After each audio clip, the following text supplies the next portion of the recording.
राहुल धीरे धीरे होश में आया। उसका शरीर सुन्न था, लेकिन दिमाग में रत्नावती की आवाज गूंज रही थी।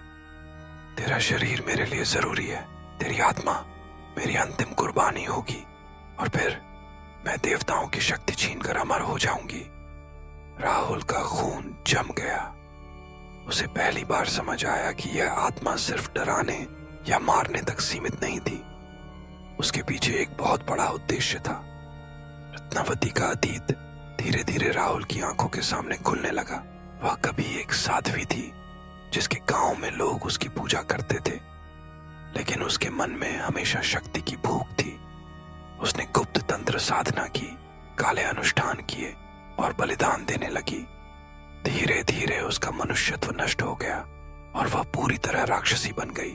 गांव वालों ने उसे जिंदा जलाया, मगर उसकी आत्मा वहीं से जन्मी, न सिर्फ बदला लेने के लिए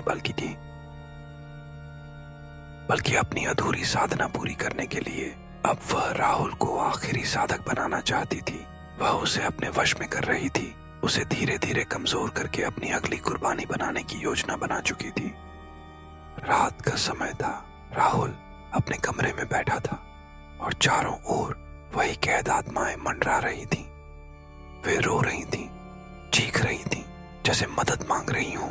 रत्नावती ने कहा, यह सब मेरे चरणों में बंधी हैं। तेरी आत्मा इनके बीच सबसे उजली है। तुझे मैं अपने पास रखूंगी और फिर देवताओं की शक्ति पर अधिकार करूंगी। राहुल के दिमाग में अचानक अपने दादाजी की बातें गूंजने लगीं। कभी भी शक्ति से बड़ा धर्म नहीं होता। हनुमान जी का नाम लेने वाला कभी अकेला नहीं होता। लेकिन राहुल हट्टी था। उसने मन में कहा, मैं किसी मंत्र पूजा से नहीं बच सकता, मुझे खुद रास्ता निकालना होगा। उसी समय रत्नावती ने अगला अनुष्ठान शुरू किया। कमरा आग से भर गया, दीवारें लाल हो गईं और चारों तरफ काले धुएं से आकृतियां बनने लगीं। वे आकृतियां देवताओं की मूर्तियों जैसी थीं, लेकिन विकृत जलती आंखों वाली। राहुल ने समझा, ये असली देवता नहीं बल्कि उनकी नकल है। रत्नावती इन सब को निकलकर खुद देवताओं जैसी शक्ति बनाना चाहती है। उसने अपने टूटे हुए मोबाइल को देखा। स्क्रीन झिलमिला रही थी। अचानक एक पन्ना खुला, हनुमान चालीसा का। राहुल ने हंसते हुए कहा, यह भी शायद किसी ने भेजा होगा, पर क्या यह सच में काम करेगा? रत्नावती ने चीख कर कहा, उस नाम का उच्चारण मत करना। राहुल समझ गया कि यही उसकी कमजोरी है। उसने कांपते होंठों से पहला चौपाई पढ़नी शुरू की। जैसे ही उसने नाम लिया, चारों तरफ की आत्माएं दर्द से कराहने लगी। रत्नावती का चेहरा और भयानक हो गया। उसके बाल सांपों जैसे लहराने लगे। चुप हो जा, वरना तुझे यहीं जला दूंगी, वह चीखी। लेकिन राहुल रुकने वाला नहीं था। उसने और तेज स्वर में चालीसा पढ़ी। तभी जमीन हिलने लगी। कमरे के कोने से लाल आग की जगह सुनहरी रोशनी फैलने लगी। आत्माओं की जंजीरें टूटने लगीं। रत्नावती अब दहाड़ रही थी। उसका असली रूप सामने आया, आधा जला हुआ, हड्डियों से बाहर झांकता हुआ शरीर, आंखें अंगारों जैसी और चेहरा मानो नर्क की आग से बना हो। वह राहुल पर झपटी। उसने अपने नुकीले पंजों से राहुल का सीना फाड़ने की कोशिश की। राहुल दर्द से तड़प रहा था, लेकिन चालीसा पढ़ना जारी रखा। उसकी आवाज टूट रही थी, लेकिन शब्द अब कमरे को हिला रहे थे। अचानक एक आत्मा जो कैद में थी, रत्नावती से अलग होकर राहुल की तरफ झुकी। वह शायद उसी गांव की थी जिसने कभी रत्नावती को रोका था। उसने राहुल से कहा, पढ़ते रहो, बस पढ़ते रहो, यही उसकी हार है। रत्नावती ने उस आत्मा को चीर दिया, लेकिन अब राहुल की आंखों में नया साहस आ गया।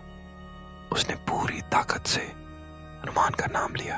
तभी तेज गड़गड़ाहट हुई। कमरा फटने लगा। रोशनी और अंधकार आपस में टकराने लगे। रत्नावती की चीख से दीवारें टूटने लगीं, लेकिन राहुल अब पूरी तरह थक चुका था। उसका खून बह रहा था, शरीर कांप रहा था। वह आखिरी चौपाई तक पहुंचते पहुंचते गिर पड़ा। रत्नावती उसकी छाती पर बैठ गई और बोली, तू सोचता है तू जीत गया? नहीं, तेरा खून मेरी शक्ति को पूरा करेगा। उसने राहुल का गला दबाना शुरू किया।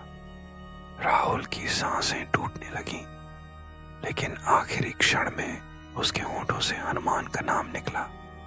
अचानक सुनहरी आग का विस्फोट हुआ। कमरे में हनुमान जी का विराट रूप दिखाई दिया, गदा लिए हुए। रत्नावती भय से पीछे हट गई।